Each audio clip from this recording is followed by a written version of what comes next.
70살 어머니의 나를 찾아 떠나는 여행이 수많은 중년 자녀들의 가슴을 울리고 있습니다.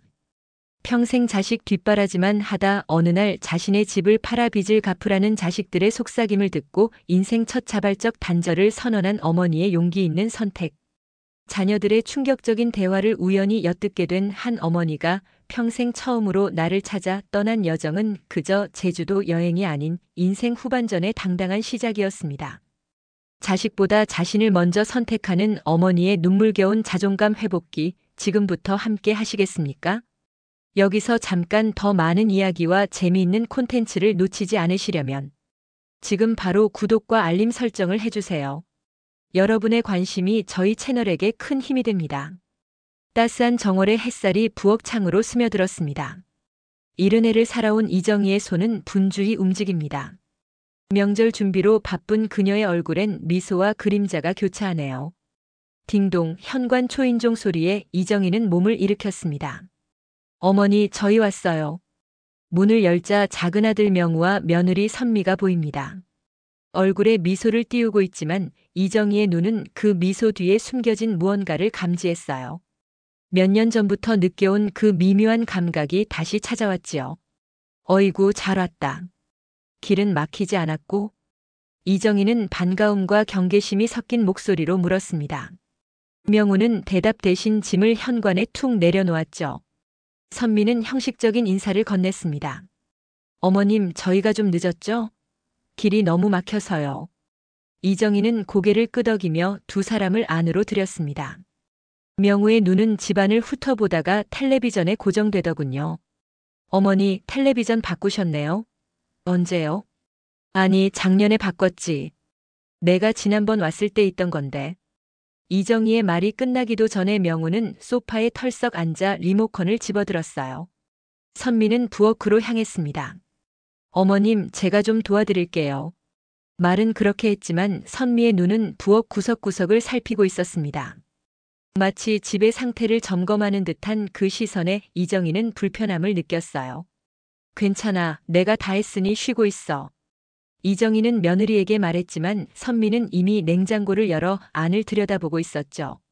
식료품이 가득한 냉장고를 보며 선미가 중얼거렸습니다. 어머님, 식품 유통기한 확인하셨어요? 노인분들은 종종 오래된 음식 드시다가 탈나시거든요. 그 말에 이정희의 가슴 한 구석이 찔렸습니다. 나를 얼마나 늙고 무능하게 보고 있는 걸까? 하는 생각이 스쳤지요. 하지만 이정희는 평생 감정을 사귀며 살아온 사람입니다. 그저 미소를 지으며 대답했어요. 그래, 내가 확인했어. 저녁 식사 준비가 시작되었습니다. 이정희는 명절 음식들을 내놓았어요. 정성스럽게 준비한 갖가지 나물과 고기, 떡국까지. 그러나 선미는 음식을 보며 눈살을 찌푸렸습니다. 어머님, 요즘은 이런 거 다 사 먹어요. 힘드실 텐데 왜 이렇게 많이 하셨어요? 저희는 간단하게만 먹어도 괜찮은데. 이정희는 잠시 말문이 막혔습니다. 한 달 전부터 이날을 위해 준비했던 음식들인데 그 정성이 단숨에 무시당한 기분이었지요. 하지만 이정희는 또다시 감정을 누르고 미소 지었어요. 괜찮아. 내가 하고 싶어서 한 거야. 식사 자리에서 명우는 자신의 사업 이야기를 늘어놓았습니다. 요즘 장사가 안 된다는 이야기, 대출 갚기가 힘들다는 이야기. 이정희는 묵묵히 듣고만 있었어요. 어머니, 이 집은 언제 샀더라? 30년 됐나? 갑자기 명우가 물었습니다. 이정희는 그 질문의 의도를 눈치챘지만 마치 아무것도 모르는 듯 대답했어요. 35년 됐지. 내 아버지랑 같이 피땀 흘려 장만한 집이야. 명우와 선미는 서로 눈빛을 교환했습니다. 그 눈빛에 숨겨진 계산을 이정희는 놓치지 않았어요. 가슴 한켠이 아려왔지만 이정희는 담담히 식사를 이어갔습니다. 오늘 밤 무언가 일이 터질 것 같은 예감이 들었지요. 밤이 깊어갔습니다. 이정희는 잠을 이루지 못하고 누워 있었어요. 머릿속엔 온갖 생각이 뒤엉켰습니다. 내가 지금까지 무엇을 위해 살아온 걸까? 자식들을 위해? 그런데 그 자식들은 지금 나를 어떻게 생각하고 있지? 시계는 자정을 알리고 있었습니다. 그때 방 밖에서 낮은 목소리가 들려왔어요. 인간의 삶에는 때로 모든 것을 바꾸어 놓는 순간이 있습니다. 이정희에게 그 순간이 다가오고 있었어요. 엄마 집 팔면 얼마나 나올까? 문틈으로 새어나온 작은 아들 명우의 목소리였습니다. 이정희는 숨을 멈췄어요. 귀를 기울이니 선미의 목소리도 들렸죠. 최소 10억은 나올 거예요. 이 동네 요즘 값이 많이 올랐대요. 그 돈이면 우리 대출도 갚고 가게도 좀 키울 수 있을 텐데. 이정희의 심장이 얼어붙었습니다. 차가운 물이 온몸을 덮치는 듯한 감각이 밀려왔어요. 자식들이 집을 팔 생각을 하고 있다니. 그것도 자신이 살아있는 동안에. 이정희는 몸을 일으켜 앉았습니다. 손이 떨렸어요. 엄마가 70이면 얼마나 더 사실까? 이 큰 집에서 혼자 사시는 것도 위험하고. 우리 집 옆에 작은 아파트로 모시면 되잖아. 남은 돈으로는 우리가. 이정희는 더 들을 수 없었습니다. 귀를 막고 싶었지만 그 말들은 이미 가슴 깊숙이 박혀버렸어요. 천천히 이불을 덮고 누웠습니다. 눈물이 베개를 적셨지요. 30년 넘게 살아온 이 집. 남편과 함께 지었던 추억의 공간. 자식들을 키워낸 보금자리. 그 모든 것이 자식들에겐 그저 돈으로만 보인다는 사실이 가슴을 찢었습니다. 다음 날 아침 이정희는 평소와 다름없이 일어나 아침상을 차렸어요. 얼굴에는 미소를 띄었지만 눈빛은 달라져 있었습니다. 밤새 무언가가 부서졌고 또 다른 무언가가 자라나고 있었지요.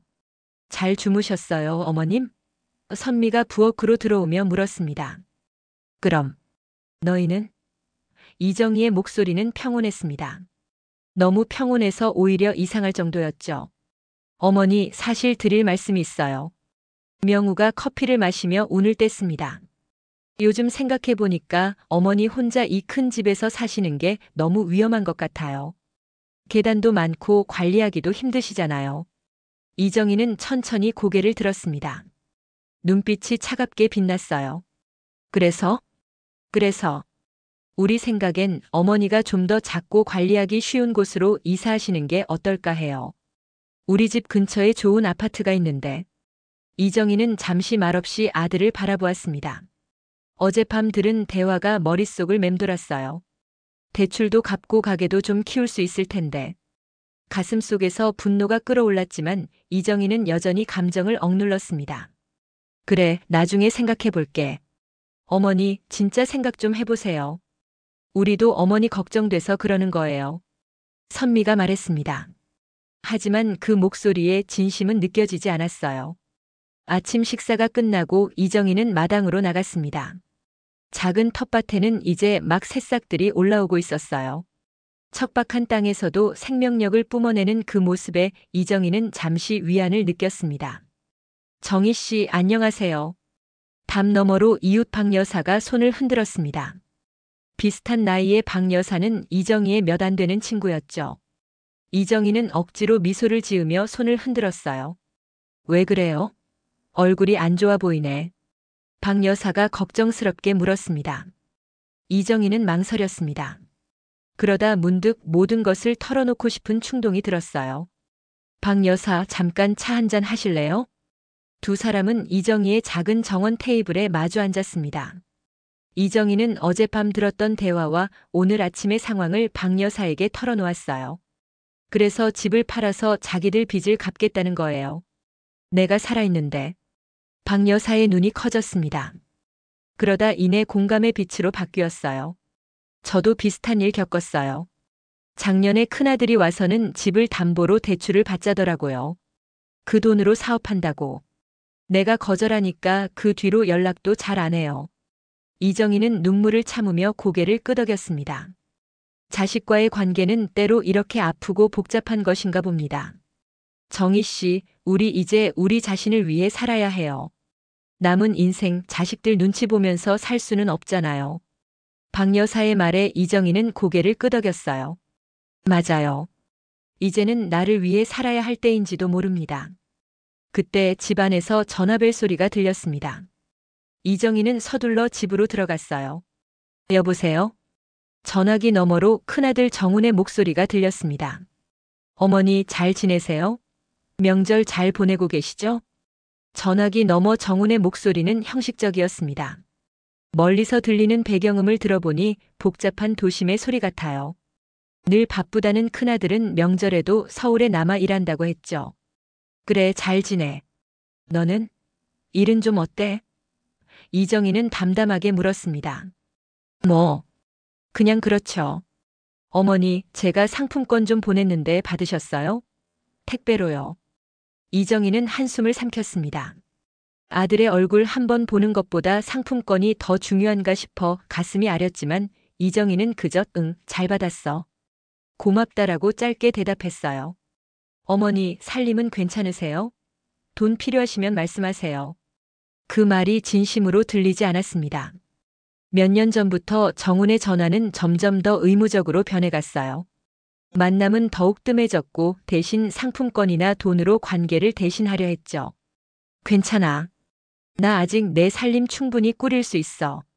통화는 길지 않았습니다. 정우는 회의가 있다며 서둘러 전화를 끊었어요.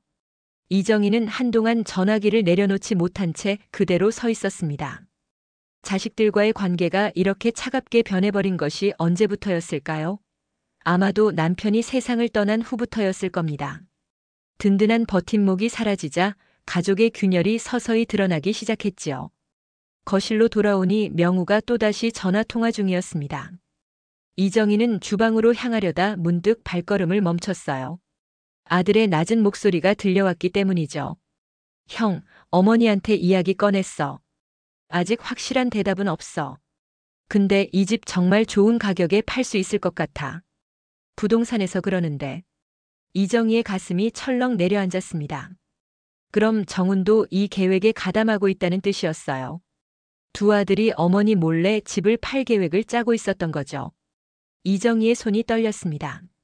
부엌 싱크대를 붙잡고 숨을 고르려 했지만 가슴 속 분노가 마치 끓어오르는 냄비 속 국물처럼 부글부글 끓어올랐어요. 어머님 괜찮으세요? 뒤에서 선미의 목소리가 들렸습니다. 이정희는 억지로 미소를 지으며 고개를 끄덕였어요. 그래, 괜찮아. 그냥 좀 피곤해서. 무리하지 마세요. 저희가 있을 때 푹 쉬세요. 선미의 말투는 상냥했지만 그 시선이 이정희의 약점을 찾아내려는 듯 했어요. 이정희는 갑자기 이 집에서 낯선 사람이 된 기분이었습니다. 자신이 평생을 바쳐 지은 집, 그 안에서 자식들을 키워낸 이 공간에서 이제는 그저 관리 대상이 되어버린 것 같았어요. 오후가 되자 명우는 근처 친구를 만나러 나갔습니다. 선미는 방에서 휴대폰을 보고 있었고요. 이정희는 혼자 마당으로 나왔습니다. 겨울의 끝자락, 아직은 쌀쌀한 바람이 불었지만 어딘가 봄의 기운이 느껴졌어요. 마당 한쪽에 심어둔 매화나무에 꽃봉오리가 맺히기 시작했습니다. 이정희는 매화나무 앞에 서서 가만히 눈을 감았어요. 이 나무는 남편과 함께 심었던 것이었습니다. 28해 전 아이들이 아직 어릴 때였지요. 남편은 항상 이 나무가 크면 우리 집에 복이 들어올 거야 라고 말했었습니다. 그 말을 떠올리니 눈시울이 뜨거워졌어요. 여보, 이제 어떻게 해야 할까요? 이정희는 마음속으로 남편에게 말을 걸었습니다. 평생 함께한 반려자였기에 지금도 가장 의지하고 싶은 사람이었지요. 너무 섭섭해요. 우리가 그렇게 정성껏 키운 자식들인데 이제는 나를 짐처럼 여기는 것 같아요. 바람이 불어 매화나무 가지가 살짝 흔들렸습니다. 마치 남편이 대답하는 것 같았어요. 내 인생이야. 내가 결정해. 이정희는 천천히 눈을 떴습니다. 그리고 문득 깨달았어요. 그래요. 이제는 내 인생을 내가 결정할 때입니다. 자식들을 위해 내 삶을 희생하는 것도 이제 그만해야 할 때가 왔어요. 저녁이 되고 명우가 돌아왔습니다. 이정희는 저녁 식사를 준비했지만 마음은 이미 다른 곳에 가 있었어요. 머릿속에서는 앞으로 어떻게 해야 할지 생각이 맴돌았습니다. 식사 자리에서 명우가 다시 집 이야기를 꺼냈어요. 어머니, 아까 말씀드린 거 생각해 보셨어요? 이 집은 너무 크고 관리하기 힘드실 텐데. 이정희는 천천히 숟가락을 내려놓았습니다. 눈빛이 달라져 있었어요. 평생 참고 살아온 감정이 드디어 임계점에 도달한 것 같았습니다. 오늘은 그 이야기 그만하자. 명절인데. 이정희의 목소리에 단호함이 묻어났습니다. 명우와 선미는 놀란 듯 서로를 바라보았어요. 이정희가 이렇게 단호하게 말하는 경우는 거의 없었기 때문이죠. 밤이 깊어갔습니다. 집안은 조용했지만 이정희의 마음속은 폭풍우가 몰아치고 있었어요. 온갖 감정이 뒤엉켜 잠을 이룰 수 없었습니다. 시계는 새벽 2시를 가리키고 있었어요. 이정희는 천천히 자리에서 일어나 거실로 나왔습니다. 어둠 속에서 창밖을 바라보며 생각에 잠겼어요. 평생 자식들을 위해 살아왔는데 결국 자식들에게 남은 건 집의 가치뿐이었을까요? 그 생각이 이정희의 가슴을 찢어 놓았습니다. 거실 소파에 앉아 이정희는 조용히 눈물을 흘렸어요. 그리고 그 순간 무언가가 분명해졌습니다. 이제는 변화가 필요했어요. 평생 참아온 감정을 더 이상 억누를 수 없었습니다. 새벽의 고요 속에서 이정희는 인생에서 가장 중요한 결정을 내리고 있었습니다. 새벽 3시 이정희는 창가에 앉아 하늘을 바라보고 있었습니다. 별들이 차갑게 빛나는 하늘은 그녀의 마음처럼 멀고 쓸쓸해 보였어요. 50년 넘게 살아온 집, 이 공간에 담긴 추억들이 주마등처럼 스쳐 지나갔습니다. 젊은 시절 남편과 함께 이 집의 기둥을 세우던 날, 아이들이 마당에서 뛰어놀던 여름날의 웃음소리, 남편이 세상을 떠난 후 혼자 지새우던 밤들, 모든 기억이 이 집의 벽과 바닥에 스며들어 있었어요. 그런 집을 자식들은 그저 팔아야 할 자산으로만 보고 있었습니다. 이정희의 눈에서 눈물이 흘러내렸어요. 하지만 그것은 슬픔의 눈물만은 아니었습니다. 분노와 결심 그리고 해방감이 뒤섞인 눈물이었지요. 더는 안 돼. 이정희는 작은 소리로 중얼거렸습니다. 평생 참고 견디며 살아왔지만 이제는 한계였어요. 자식들에게 희생당하는 삶은 이제 그만두기로 했습니다. 아침이 밝았습니다. 이정희는 평소와 다름없이 일어나 아침 식사를 준비했어요. 하지만 그녀의 눈빛은 달라져 있었습니다. 단단한 결심이 담긴 눈빛이었지요. 식탁에 앉은 명우와 선미는 평소와 같이 휴대폰만 보고 있었습니다. 이정희는 조용히 밥을 떠서 그들 앞에 놓았어요. 오늘 언제 돌아갈 거니? 이정희가 물었습니다. 오후에요. 오전에 한 번 더 집 이야기 얘기해봐야 할 것 같아요. 어머니. 명우가 말을 꺼내려는 찰나 이정희가 손을 들어 그를 멈추게 했습니다. 밥 먼저 먹자. 식사는 묘한 침묵 속에서 진행되었습니다. 평소 같았으면 이정희가 먼저 말을 건네며 분위기를 풀었겠지만 오늘은 달랐어요. 이정희는 자신의 밥그릇만 바라보며 천천히 식사를 했습니다. 식사가 거의 끝나갈 무렵 명우가 다시 입을 열었어요. 어머니, 어제 말씀드린 거 생각해 보셨어요? 이 집 너무 크시잖아요. 혼자 계시기에도 불편하실 것 같고. 이정희는 천천히 젓가락을 내려놓았습니다. 평온한 얼굴로 아들을 바라보았어요. 내가 하고 싶은 말이 뭔지 알아. 집을 팔아서 너희 빚을 갚고 사업을 키우고 싶다는 거지. 명우와 선미의 얼굴이 굳었습니다. 그들은 놀란 눈으로 서로를 바라보았어요. 어머니, 무슨 말씀이세요? 저희는 그냥 어머니 걱정돼서. 어젯밤에 너희 대화 다 들었다. 이정희의 목소리는 차분했지만 단호했습니다. 내가 살아있는데 집을 팔아 빚을 갚겠다고. 내가 일흔이라 얼마나 더 살겠냐고. 명우의 얼굴이 창백해졌습니다. 선미는 눈을 내리깔았어요. 어머니, 그게 아니라. 그만해. 이정희가 말을 자르며 일어섰습니다. 그녀의 눈에서는 불꽃이 튀고 있었어요. 이제 다 컸으니 너희 살 길은 너희가 찾아. 내 남은 인생은 내가 책임질 거야. 명우는 당황한 기색이 역력했습니다. 선미는 입술을 깨물며 명우를 쳐다보았어요. 어머니, 저희가 잘못 생각했던 것 같아요. 정말 죄송합니다. 다시 얘기해 볼까요? 선미의 말투는 갑자기 공손해졌지만 이정희는 더 이상 속지 않았습니다. 그녀는 천천히 고개를 저었어요. 이제 와서 그런 말이 무슨 소용이야? 너희 마음 다 보였는데. 이정희는 부엌으로 향했습니다. 마음은 이상하게 가벼웠어요. 오랫동안 참아왔던 감정을 드디어 표출했기 때문일까요?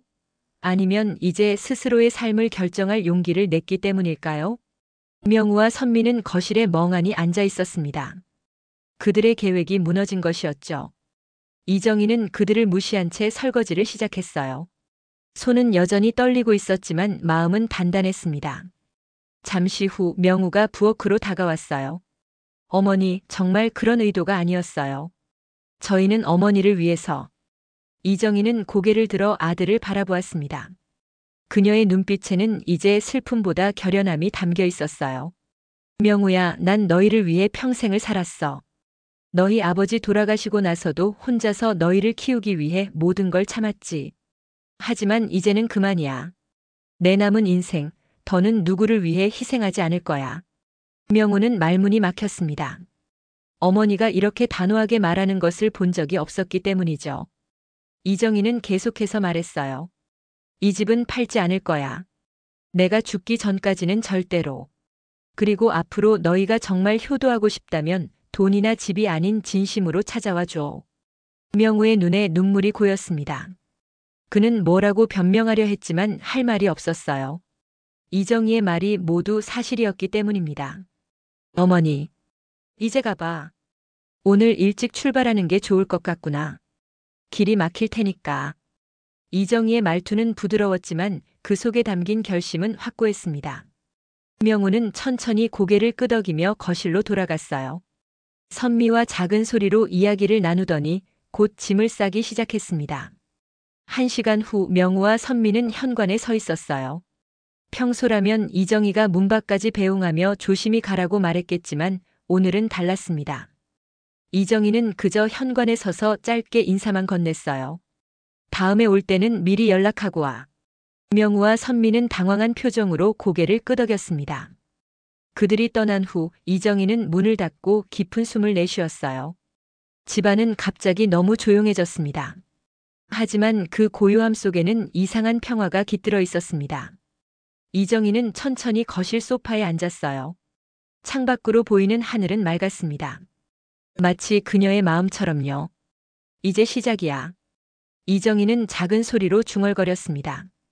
남은 인생을 어떻게 살아갈지 그 첫걸음을 내딛는 순간이었어요. 일주일이 지났습니다. 이정희의 집은 다시 고요해졌어요.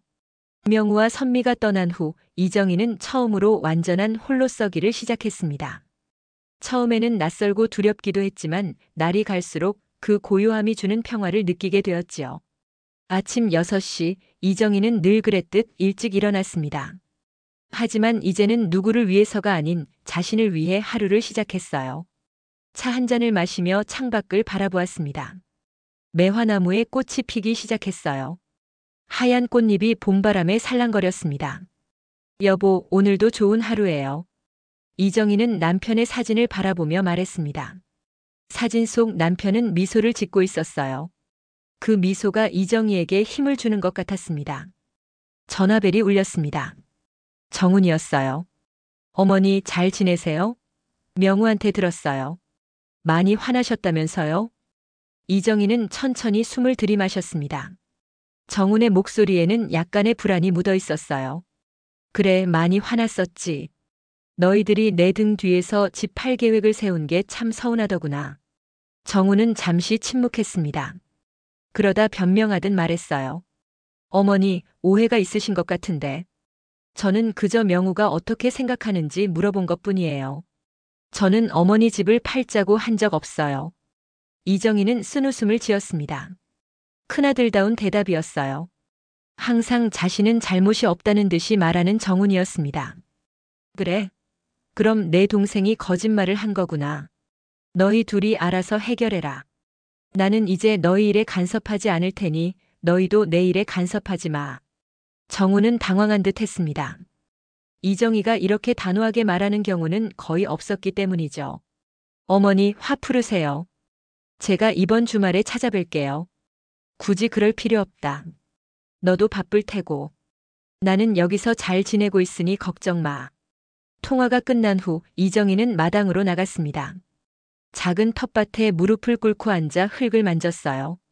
촉촉한 봄 흙이 손끝에 느껴졌습니다. 이정희는 씨앗 봉투를 꺼내 상추씨를 심기 시작했어요. 올해는 상추가 잘 자라겠네. 이웃집 박 여사가 담 너머로 말을 걸었습니다. 이정희는 미소를 지으며 고개를 들었어요. 그러길 바라요. 올해는 배추도 좀 심으려고요. 아이고, 정희씨. 요즘 어떠세요? 자식들 떠난 후에? 이정희는 잠시 생각에 잠겼습니다. 그리곤 솔직하게 대답했어요. 처음엔 허전했지만 이제는 괜찮아요. 오히려 더 편해진 것 같기도 해요. 내 마음대로 할 수 있으니까. 박 여사는 고개를 끄덕였습니다. 그녀도 비슷한 경험이 있었기에 이정희의 마음을 이해했어요. 그러게 말이에요. 우리 나이에 이제 뭐가 중요하겠어요? 남은 인생, 우리 스스로를 위해 살아야죠. 두 사람은 서로를 바라보며 미소 지었습니다. 같은 세대, 같은 경험을 가진 두 여인이었어요. 그들은 서로의 마음을 말없이도 이해할 수 있었습니다. 오후 이정희는 동네 작은 서점에 들렀습니다. 평소라면 자식들을 위해 무언가를 사러 다녔겠지만 오늘은 자신을 위한 책을 찾기로 했어요. 서점 구석에 자리 잡은 여행 코너에서 이정희는 발걸음을 멈췄습니다. 국내 여행지 추천 100선. 이정희는 그 책을 집어들었습니다.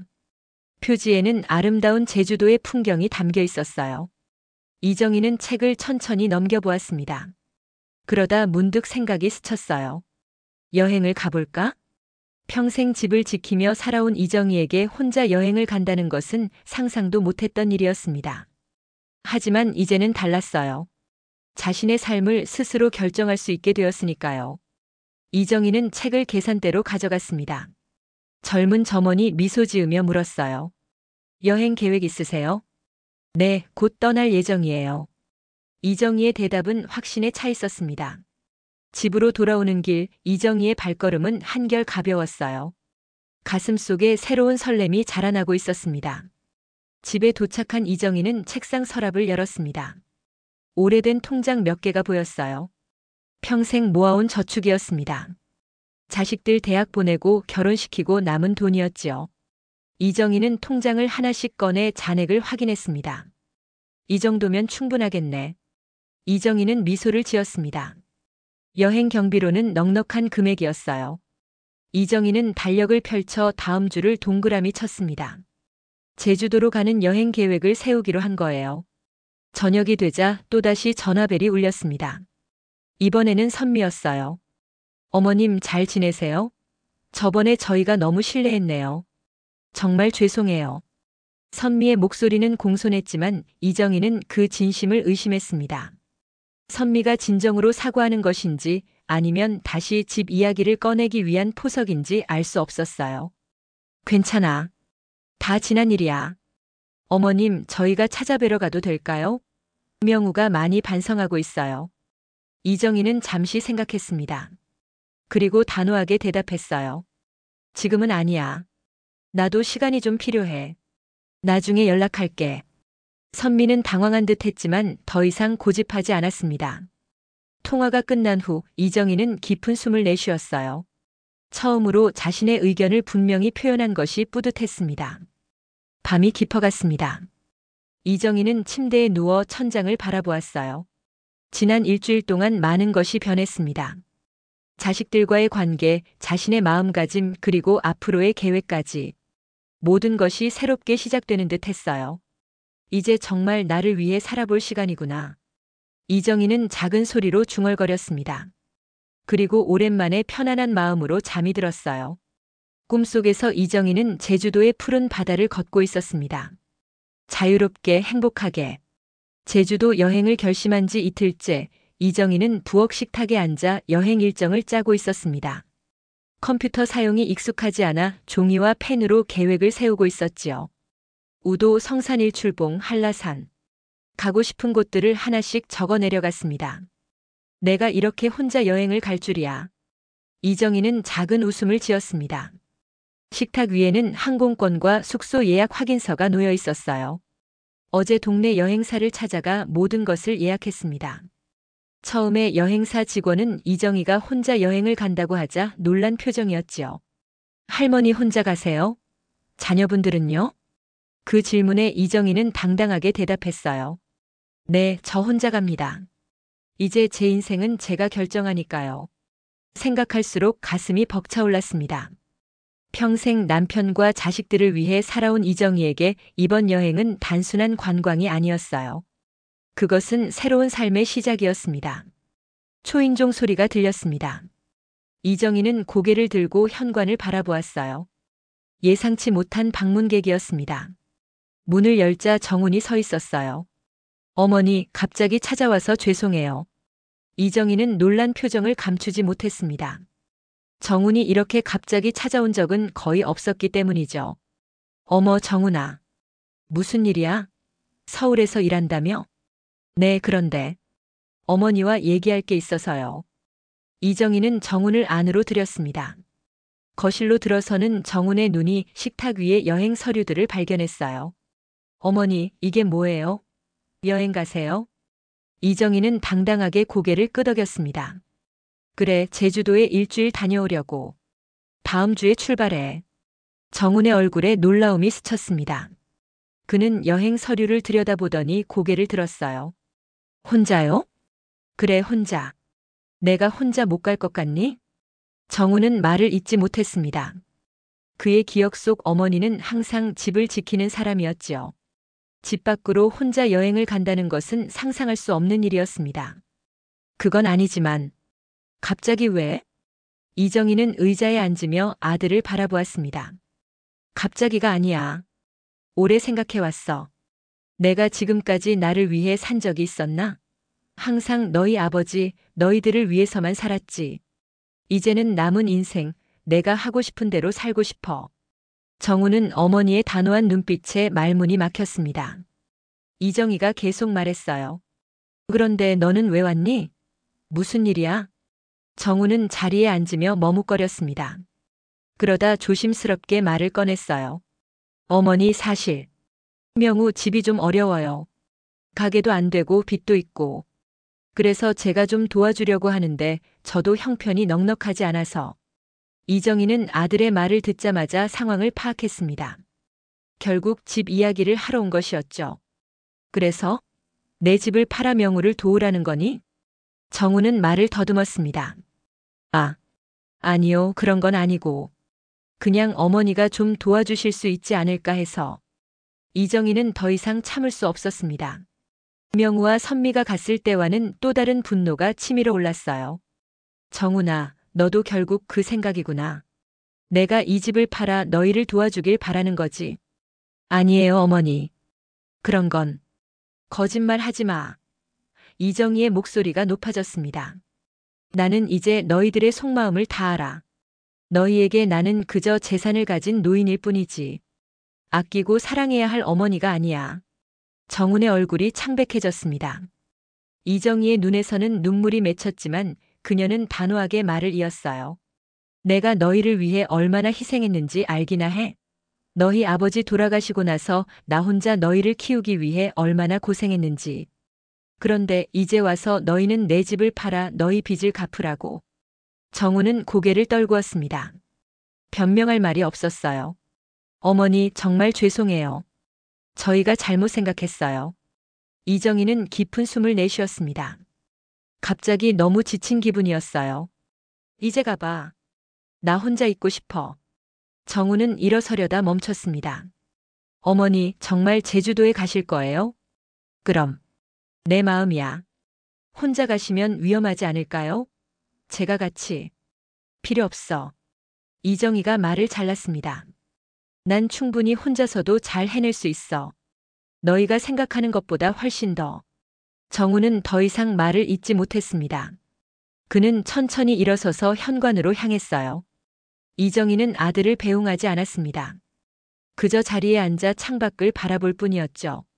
문이 닫히고 집안은 다시 고요해졌습니다.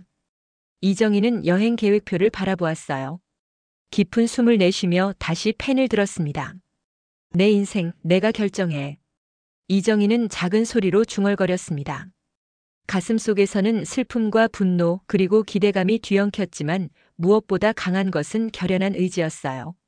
더 이상 자식들의 기대나 요구에 휘둘리지 않겠다는 다짐이었습니다. 저녁이 되자 박 여사가 찾아왔습니다. 이정희는 제주도 여행 계획을 박 여사에게 이야기했어요. 정희 씨, 정말 대단해요. 저는 생각만 했는데 정말 실행하시다니. 이제라도 해야죠. 더 늦기 전에. 두 사람은 차를 마시며 이야기를 나눴습니다. 박 여사의 얼굴에도 설렘이 가득했어요. 저도 따라갈까요? 저도 혼자니까. 이정희는 잠시 생각하더니 미소 지었습니다. 좋아요. 함께 가요. 더 재미있을 것 같네요. 그렇게 이정희의 여행은 혼자가 아닌 친구와 함께하는 여행으로 바뀌었습니다. 더욱 기대되는 일정이 되었지요. 밤이 깊어가는 시간, 이정희는 침대에 누워 생각에 잠겼습니다. 자식들과의 관계는 앞으로 어떻게 될까요? 그들에게 상처받은 마음이 아직 아프지만 이정희는 미움보다는 연민을 느꼈습니다. 그들도 각자의 삶에서 힘든 시간을 보내고 있을 테니까요. 언젠가는 우리 모두 진정한 가족이 될 수 있겠지. 이정희는 작은 희망을 가슴에 품었습니다. 하지만 지금은 자신의 인생에 집중할 때였어요. 오랫동안 미뤄두었던 꿈들을 하나씩 이루어 나갈 시간이 왔습니다. 창밖으로 별이 빛나고 있었습니다. 이정희는 그 별들을 바라보며 미소 지었어요. 내일은 더 나은 날이 될 것입니다. 여행 출발 하루 전 이정희는 설렘과 긴장감으로 짐을 꾸리고 있었습니다. 평생 처음으로 떠나는 혼자만의 여행이자 친구와 함께하는 여행이었어요. 작은 캐리어에 옷과 필요한 물건들을 하나씩 담았습니다. 뭘 더 챙겨야 할까? 이정희는 혼잣말을 하며 방 안을 둘러보았어요. 눈에 들어온 건 남편의 사진이었습니다. 문득 그 사진을 가져가고 싶다는 생각이 들었어요. 이정희는 조심스럽게 액자를 들어 짐 가방에 넣었습니다. 여보, 우리 같이 제주도 가요. 손녀에게 선물 받은 휴대폰이 울렸습니다. 박 여사였어요. 정희 씨, 내일 몇 시에 만날까요? 비행기가 10시니까 8시에 집에서 나가면 되겠죠? 그래요. 7시 반에 제가 댁으로 갈게요. 같이 택시 타고 가면 되겠어요. 통화가 끝나고 이정희는 깊은 숨을 내쉬었습니다. 여전히 믿기지 않는 현실이었어요. 자신이 정말 여행을 떠난다는 것이, 그것도 자식들 몰래. 초인종 소리가 들렸습니다. 이정희는 시계를 확인했어요. 저녁 6시. 누구일까 싶어 문을 열었습니다. 어머니. 명우였습니다. 그의 뒤에는 선미가 서 있었어요. 두 사람 모두 미안한 표정이었습니다. 왜 왔니? 이정희의 목소리는 차분했습니다. 어머니, 정말 죄송해요. 저희가 잘못했어요. 명우가 고개를 숙였습니다. 형한테 들었어요. 어머니께서 제주도 여행 가신다고. 이정희는 한숨을 내쉬었습니다. 결국 정훈이 동생에게 말한 거로군요. 그래서? 내가 여행 간다고 말리러 왔니? 아니요, 어머니. 선미가 앞으로 나섰습니다. 저희가 진심으로 사과드리러 왔어요. 어머니 마음 너무 아프게 해드려서 정말 죄송해요. 이정희는 두 사람을 바라보았습니다. 그들의 눈에는 진심이 담겨 있는 것 같았어요. 하지만 이정희는 쉽게 마음을 열 수 없었습니다. 들어와라. 세 사람은 거실에 앉았습니다. 명우가 먼저 입을 열었어요. 어머니, 정말 죄송해요. 저희가 너무 이기적이었어요. 어머니 마음은 생각하지 않고 그저 저희 사정만 생각했어요. 선미도 고개를 끄덕였습니다. 맞아요, 어머님. 저희가 너무 물질적인 것에만 집착했어요. 어머님의 집이 단순한 부동산이 아니라 어머님의 인생이고 추억이라는 걸 이해하지 못했어요. 이정희는 그들의 말을 들으며 천천히 고개를 끄덕였습니다. 그러나 여전히 마음속 상처는 쉽게 아물지 않았어요. 고맙다. 너희가 그렇게 생각해주니 다행이구나. 하지만 이제 나는 내 방식대로 살아갈 거야. 너희를 미워하는 건 아니지만 더 이상 너희를 위해 내 인생을 희생하지는 않을 거야. 명우의 눈에 눈물이 고였습니다. 어머니, 정말 죄송해요. 저희가 어머니한테 충분히 효도하지 못했어요. 이정희는 아들의 손을 잡았습니다. 평생 아들을 미워할 수는 없었어요. 너희도 힘들었겠지. 각자 살림살이 꾸려가는 게 쉽지 않으니까. 하지만 이제는 서로 솔직하게 이야기하자. 속마음을 숨기지 말고. 명우와 선미는 고개를 끄덕였습니다. 선미가 조심스럽게 말을 꺼냈어요. 어머님, 내일 제주도 가시는 거 맞으세요? 그래, 박 여사랑 같이 일주일 다녀올 거야. 저희가 공항까지 모셔다 드릴게요. 이정희는 잠시 생각하더니 고개를 저었습니다. 고맙지만 괜찮아. 우리끼리 갈 거야. 너희도 각자 일이 있을 테고. 명우가 말했습니다. 어머니, 가서 좋은 시간 보내세요. 조심히 다녀오시고요. 저희가 어머니 댁 잘 봐드릴게요. 이정희는 미소 지었습니다. 자식들의 태도가 달라진 것이 느껴졌어요. 비록 완전히 신뢰가 회복된 것은 아니지만 작은 변화가 시작된 것 같았습니다. 고맙다. 다녀와서 연락할게. 명우와 선미는 얼마 후 자리에서 일어났습니다. 문 앞에서 명우가 다시 한번 말했어요. 어머니, 정말 즐거운 여행 되세요. 저희는 어머니가 행복하셨으면 좋겠어요. 이정희는 고개를 끄덕였습니다. 그리고 오랜만에 아들을 안아주었어요. 잘 가라. 문이 닫히고 이정희는 깊은 숨을 내쉬었습니다. 마음이 조금은 가벼워진 느낌이었어요. 자식들과의 관계가 완전히 회복되기까지는 시간이 필요하겠지만 오늘은 작은 시작이었습니다. 다시 짐 꾸리기를 계속하며 이정희는 생각에 잠겼습니다. 이번 여행은 단순한 관광이 아니라 새로운 인생의 시작이었어요. 자신을 위한, 자신에 의한 인생의 시작. 밤이 깊어갔습니다. 이정희는 모든 짐을 다 꾸리고 마지막으로 방을 정리했어요. 창밖으로 보이는 하늘에는 별이 가득했습니다. 이정희는 창가에 서서 그 별들을 바라보았습니다. 내일부터는 정말 새로운 나로 살아갈 수 있겠지? 가슴속에서 설렘이 피어올랐습니다. 두려움도 있었지만 그보다 더 큰 기대감이 이정희를 감쌌어요. 이제 그녀의 인생은 자신의 것이었습니다. 아침이 밝았습니다. 이정희는 일찍 일어나 마지막 준비를 마쳤어요. 집을 나서기 전 이정희는 집 안을 한 번 더 둘러보았습니다. 50년 넘게 살아온 이 집, 이 공간에는 그녀의 인생이 담겨 있었어요. 다녀올게. 이정희는 작은 소리로 말했습니다. 그리고 문을 열고 밖으로 나섰어요. 아침 공기가 상쾌했습니다. 마치 모든 것이 새롭게 시작되는 듯한 기분이었지요. 박 여사의 집으로 향하는 이정희의 발걸음은 가벼웠습니다.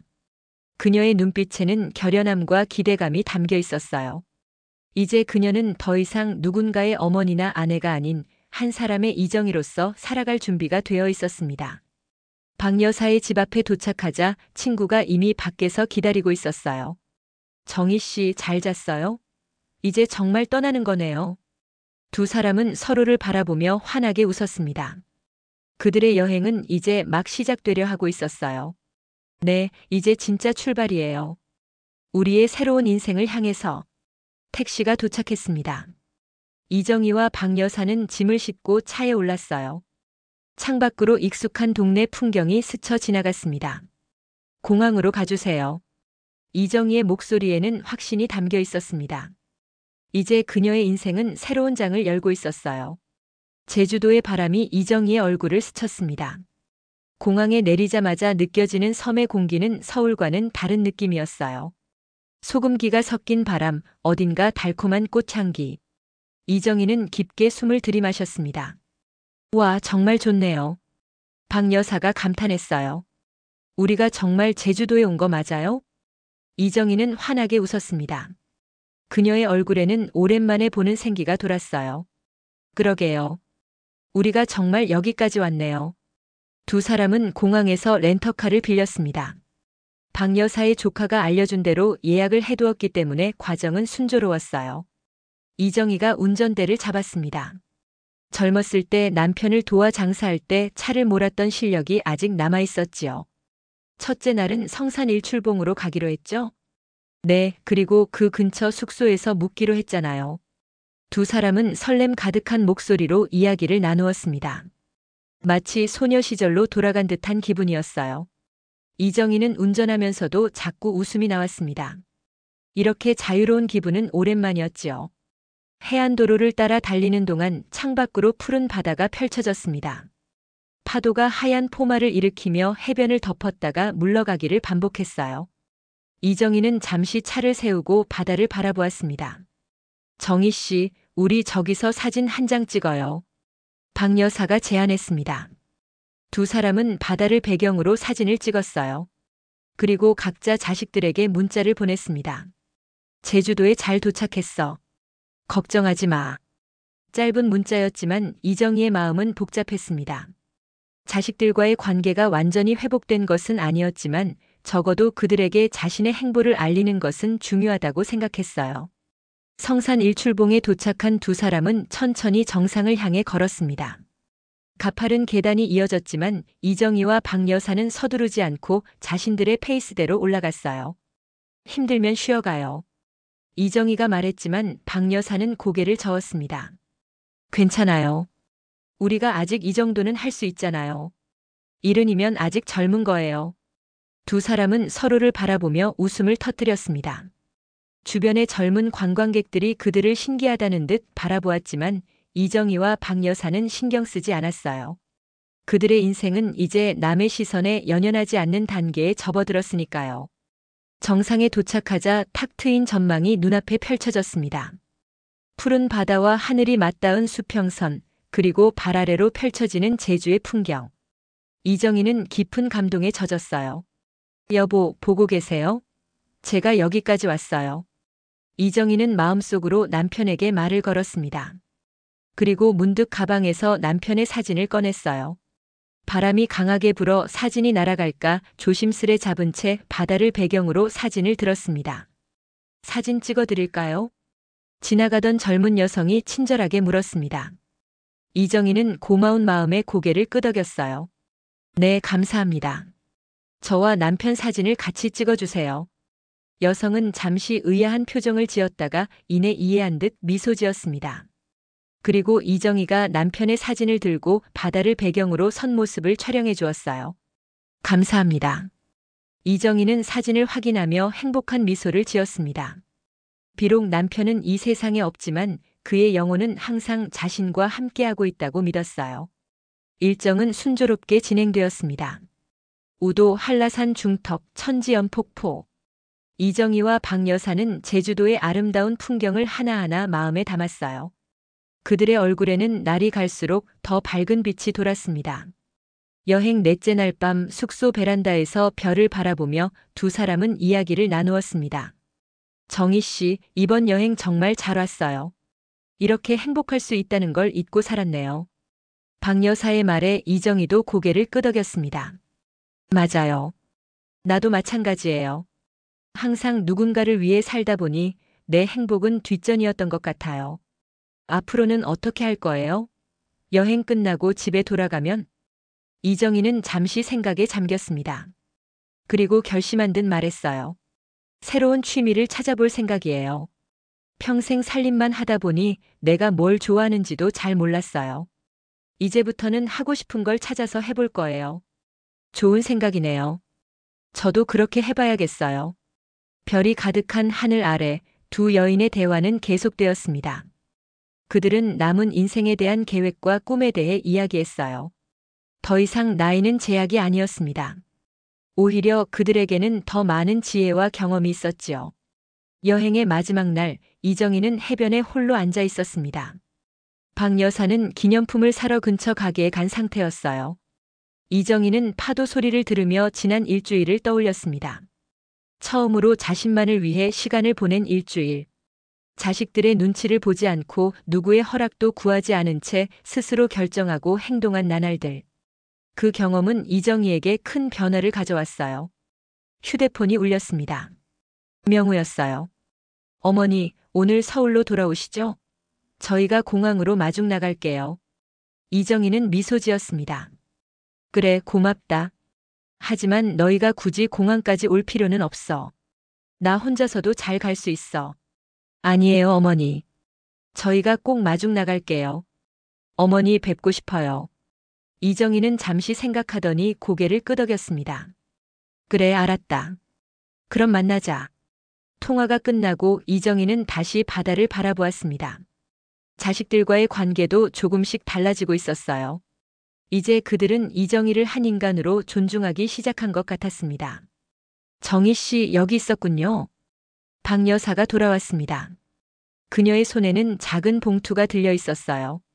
이거 선물이에요. 우리 여행의 기념으로. 이정희는 봉투를 열었습니다. 안에는 작은 조개 팔찌가 들어 있었어요. 이걸 보면 우리의 여행을 기억할 수 있을 거예요. 그리고 언제든 자유롭게 살아갈 수 있다는 것도요. 이정희의 눈에 눈물이 고였습니다. 그녀는 팔찌를 손목에 차고 박 여사를 꼭 안아주었어요. 고마워요. 정말 고마워요. 공항으로 향하는 길, 이정희는 창밖으로 제주도의 풍경을 마지막으로 담아두었습니다. 하지만 이것이 정말 마지막은 아닐 거예요. 이제 그녀는 언제든 다시 여행을 떠날 수 있으니까요. 비행기가 서울로 향하는 동안 이정희는 잠시 눈을 감았습니다. 가슴 속에는 새로운 용기와 희망이 차올랐어요. 이제 그녀는 달라졌습니다. 더 이상 누군가의 어머니, 아내로만 존재하는 것이 아니라 한 사람의 이정희로 살아갈 것입니다. 김포공항에 도착하자 약속대로 명우와 선미가 기다리고 있었습니다. 그들의 얼굴에는 미소가 가득했어요. 이정희는 그들을 바라보며 생각했습니다. 이제 우리는 서로를 존중하는 새로운 관계를 시작할 수 있을 거야. 어머니 잘 다녀오셨어요? 명우가 이정희의 짐을 받아들며 물었습니다. 응, 정말 좋았어. 나중에 사진 보여줄게. 집으로 돌아가는 차 안에서 이정희는 조용히 창밖을 바라보았습니다. 익숙한 서울의 풍경이 눈에 들어왔어요. 하지만 이제 그녀의 눈에 비치는 세상은 예전과는 달랐습니다. 더 넓고 더 많은 가능성으로 가득 찬 세상이었지요. 집에 도착하자 이정희는 현관문을 열고 들어섰습니다. 익숙한 공간이지만 이제 이 집은 단순한 주거 공간이 아니었어요. 이곳은 그녀의 인생을 새롭게 시작하는 터전이었습니다. 다녀왔습니다. 이정희는 작은 소리로 말했습니다. 그리고 미소 지었어요. 이제 그녀의 인생은 진정으로 그녀 자신의 것이 되었습니다. 텃밭으로 나가보니 상추가 자라고 있었습니다. 이정희는 무릎을 꿇고 앉아 새싹들을 쓰다듬었어요. 그리고 마음속으로 다짐했습니다. 이제부터는 진정한 나의 봄을 맞이할 거야. 매화나무에는 꽃이 만개에 있었습니다. 그 꽃들처럼 이정희의 인생도 이제 다시 피어나기 시작했어요. 늦은 나이에 찾아온 새로운 봄이었습니다. 하지만 그 봄은 어느 때보다 찬란하고 아름다웠지요. 이정희는 하늘을 올려다보며 웃었습니다. 이제 그녀의 인생은 새로운 장을 향해 나아가고 있었어요. 그리고 그 여정은 생각보다 훨씬 더 아름다울 것입니다.